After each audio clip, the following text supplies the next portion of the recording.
You are watching Cold Fusion TV. Hi, welcome to another Cold Fusion video. So I just wanted to follow up on the last video that I did and also give you a few comments for where I was coming from with it. Firstly, I want to thank all of you for your positive comments and also the critiques, and I really appreciate your honest feedback.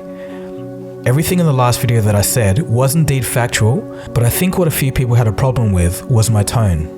I was very negative about the whole concept of central banks, but really I was just frustrated with what they've been doing and the unfairness of today's system, and a lot of people are.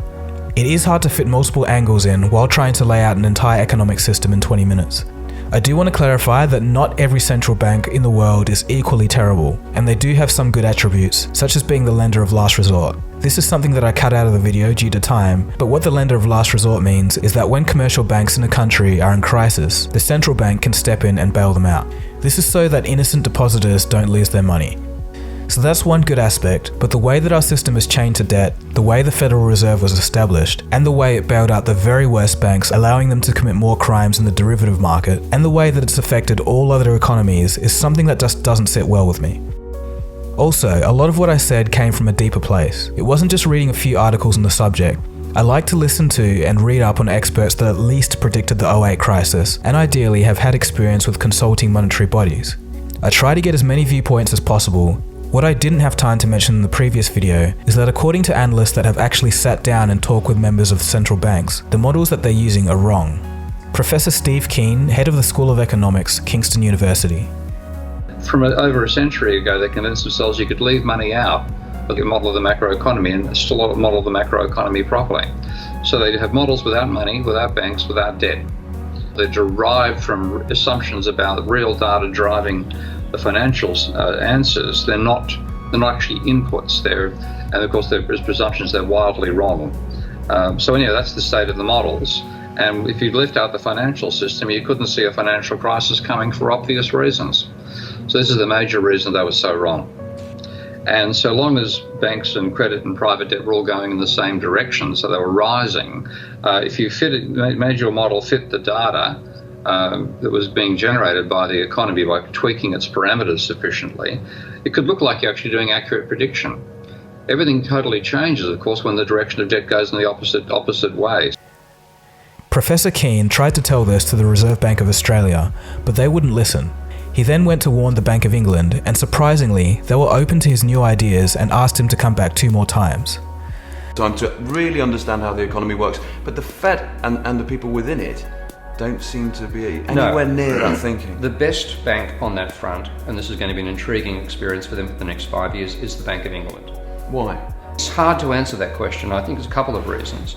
Individuals, I think there's some people inside the Bank of England, I won't mention names, but good people, who have been sceptical about the crisis, going through the crisis thinking, we didn't see that coming, there's got to be something wrong with our models if we didn't see this coming.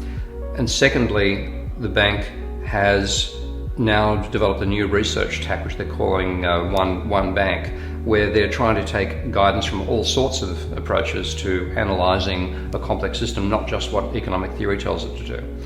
Other experts in the financial field, such as Jim Rickards and Martin Armstrong, have worked with the US government on occasion and have both noted that the central banks weren't using the correct models. Of course, there's grains of salt with all of this, but at least they're significant data points. A lot of the actions that the central banks are taking now may hurt us in the long run. For example, where I live in Australia, our central bank is repeating what Alan Greenspan did in 2001 to 2007. In addition to this, our commercial banks are also giving out subprime mortgages, according to a number of whistleblowers. That a large number of Australian banks, or all Australian banks, were manipulating loan documentation in order to get loans across the line for their lending standards, the kind of loans that their lending standards were designed to stop.